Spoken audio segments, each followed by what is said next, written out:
शुरू करने के पहले मैं स्टूडेंट से कुछ बातें करना चाहता हूँ।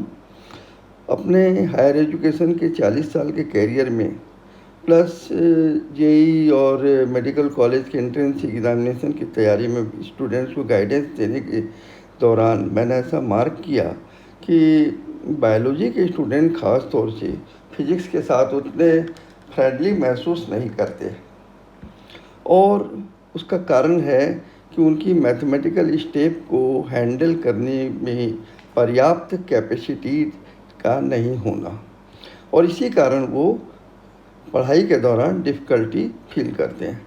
मैथमेटिक्स के स्टूडेंट्स को भी 11वीं के दौरान प्रॉब्लम आती है। उसका कारण है कि बहुत से मैथमेटिक्स के चैप्टर वो क्लास 12th में पढ़ते हैं। तो ये मैथमेटिकल टूल्स के जो वीडियो की सीरीज मैंने बनाई है, तो मैंने उसमें कोशिश की है कि ज़्यादा से ज़्यादा वो टॉपिक कवर कर दिए जाएं जो कि फ़िज़िक्स की 11th और 12th के दौरान फिज़िक्स की पढ़ाई में ज़रूरत पड़ती है। और मुझे पूरा विश्वास है कि इन वीडियो को देखने के बाद और पढ़ने के बाद और उनके रिज़ल्ट को सेपरेट डायरी में नोट करने के बाद स्टूडेंट को अपनी सेल्फ स्टडी घर में पढ़ाई के दौरान बुक पढ़ने में उसको ख़ास तौर से मैथमेटिकल स्टेप ज़रूर समझ में आने लग जाएंगे और फिज़िक्स उनके लिए ज़्यादा ट्रांसपेरेंट भी हो जाएगी और फ्रेंडली भी हो जाएगी। इस कोशिश के दौरान मैंने ओरल प्रेजेंटेशन माने जो मैं बोल रहा हूँ वो ज़्यादातर हिंदी में है बोलचाल की, और लेकिन जो मैं लिख रहा हूँ वो इंग्लिश में रहेगा। और उसका ऑब्वियस रीज़न है, माने स्पष्ट कारण है कि वो ज़्यादा से ज़्यादा मेरे प्रेजेंटेशन को होमली बनाना है और ज़्यादा से ज़्यादा स्टूडेंट्स को यूज़फुल हो ऐसी कोशिश करना है।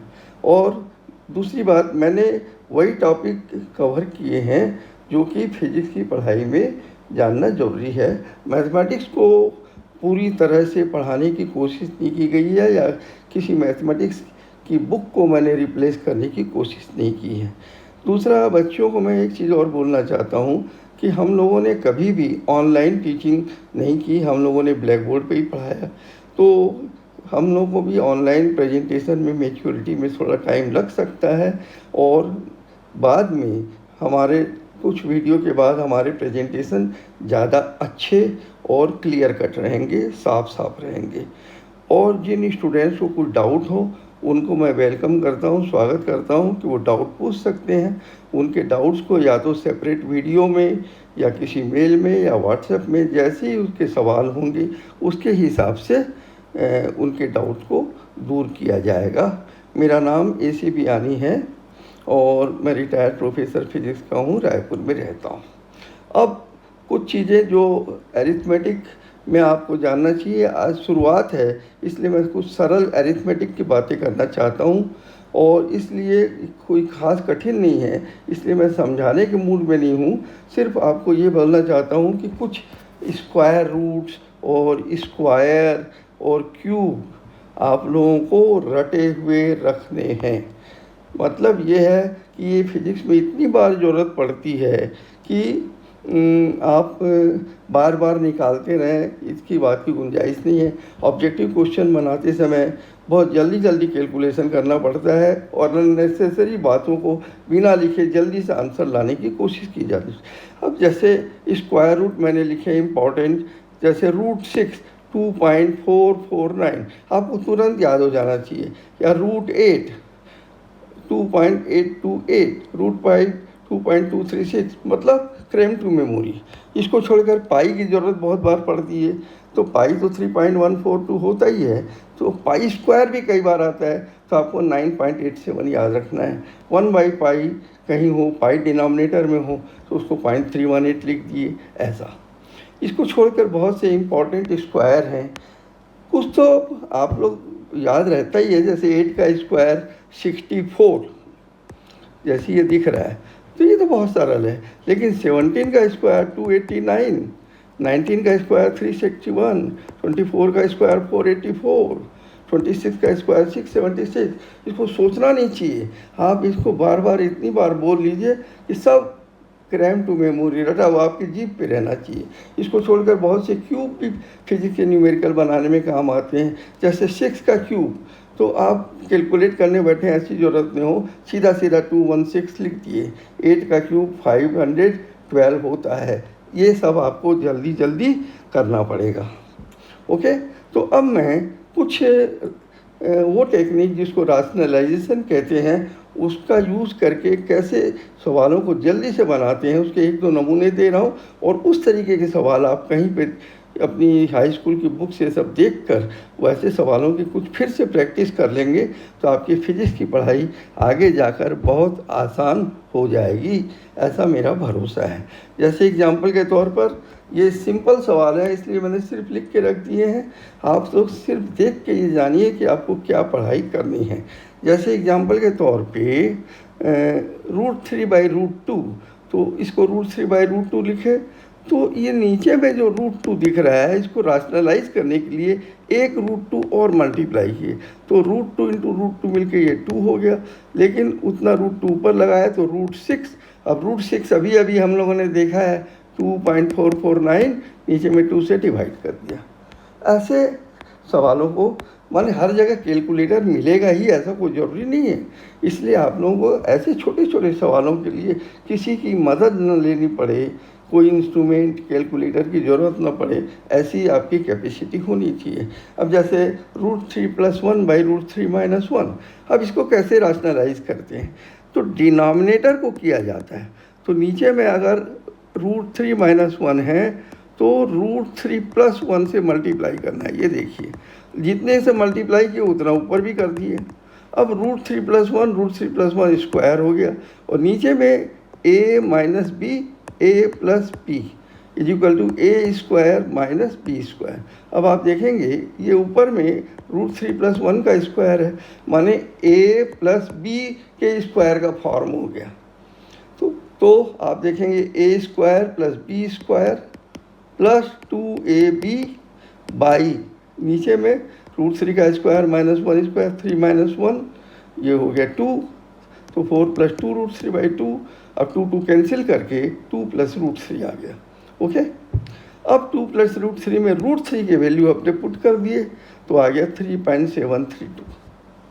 तो ऐसे सवाल आप लोगों ने नहीं देखे, मैं ऐसा नहीं कह रहा हूँ या मैं समझा रहा हूँ पढ़ा रहा हूँ, ऐसा भी नहीं। मैं सिर्फ आपको याद दिला रहा हूँ कि ऐसे सवालों की ज़रूरत फिजिक्स में पड़ेगी और उस समय आपको जल्दी जल्दी करते बनना चाहिए। एक सवाल और देखिए, √3 - 1/2 √2। अब नीचे में √2 है, ऐसी क्वांटिटी सर्ड कहलाती है तो आपको पता ही है। तो √2 है तो देखिए मैंने √2 एक और लगा दिया तो नीचे में 2 √2 मिलके 4 हो गया। अब ऊपर में √3 - 1 × √2 तो √6 - √2। अब √6 की वैल्यू रखी, √2 की वैल्यू रखी, /4 सॉल्व कर दी, ये आ गया।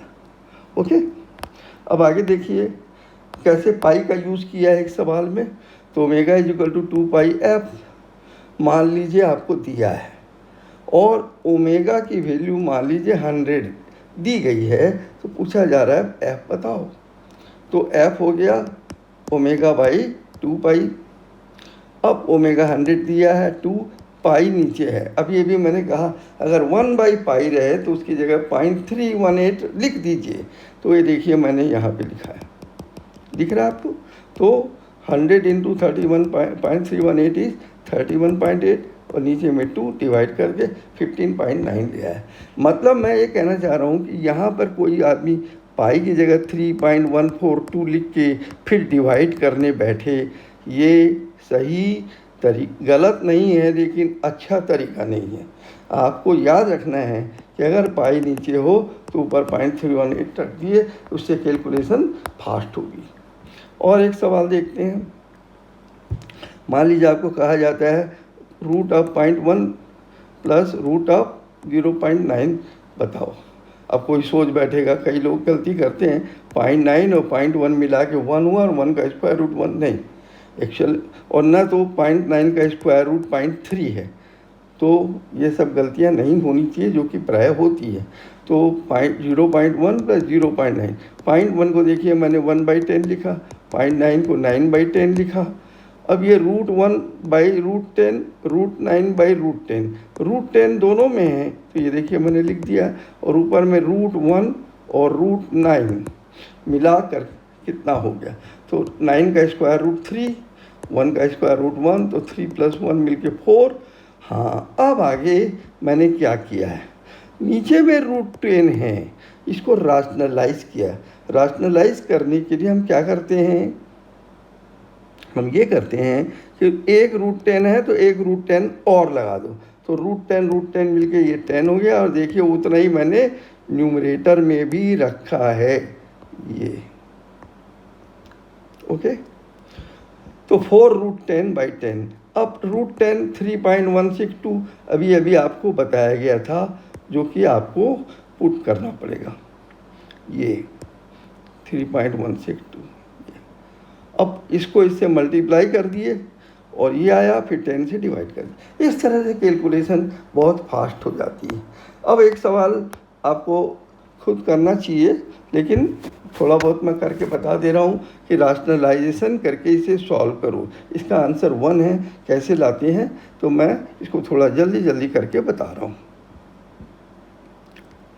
तो ये हो गया 5√3 प्लस √25 × 2, नीचे में दूसरे में 5 - 4 × 6 डिवाइडेड बाई 25 × 3 -5√2। अब ऐसा क्यों, तो 25 का स्क्वायर रूट 5 होता है, और 4 का स्क्वायर रूट यहाँ 2 होता है, और यहाँ 25 का स्क्वायर रूट 5 होता है, तो इसको हम सिंप्लीफाई करने में यूज़ कर लिए। तो 5√3 प्लस 5√2, 5 - 2√6 डिवाइडेड बाई 5√3 - 5√2। अब आप देखेंगे कि ऊपर के पहले ब्रैकेट में 5 कॉमन है, ये नीचे में भी 5 कॉमन है। तो मैं क्या करने वाला हूँ, मैं ये करने वाला हूँ कि 5 कॉमन लिया, √3 + √2, नीचे में भी 5 कॉमन लिया, √3 - √2, और ऊपर में 5 - 2√6 और है। तो ये 5 और ये 5 कैंसिल हो गया, तो अब क्या बचा, ये बचा √3 + √2 बाई √3 - √2 × 5 - 2√6। अब यहाँ राशनलाइज करेंगे, नीचे में √3 - √2 है, तो जितना ये माइनस है तो उतना ही प्लस लेके एक टर्म और लिख देंगे। जैसे कैसा, ये देखिए, √3 - √2 × √3 + √2। इसके पीछे पर्पज़ क्या है, पर्पज़ ये है कि a - b, a + b मिलके a² - b² होगा, और जैसे स्क्वायर होगा तो रूट हट जाते हैं, बस, और कोई रीज़न नहीं, × 5 - 2√6। ओके, तो हो गया √3 + √2, √3 + √2 बाई √3 इसका स्क्वायर -√2 का स्क्वायर × 5 - 2√6। ओके, तो ये हो गया। अब देखिए यहाँ a + b का whole square, that is a² + b² + 2ab, ये पूरा पूरा लिख रहा हूँ मैं, डिवाइडेड बाई 3 - 2 × 5 - 2√6। ओके, तो √3 का स्क्वायर 3 + 2 + 2√6 × 5 - 2√6 डिवाइडेड बाई 1। अब ऊपर में है 5 + 2√6 और 5 माइनस 2 रूट 6। तो अब आप समझ गए होंगे कि 5 का स्क्वायर माइनस 24। क्यों? क्योंकि b स्क्वायर 2 का स्क्वायर 4 और रूट 6 का स्क्वायर 6, ऐसा। तो 25 माइनस 24 इज इक्वल टू 1। इस तरह से ये आंसर आ गया। तो ऐसी प्रैक्टिस आप लोगों को करनी है। ये आपको पढ़ाया नहीं जा रहा है, सिर्फ याद दिलाया जा रहा है कि आप लोगों ने स्कूल में ऐसी चीज़ें देखी हैं तो आप उसको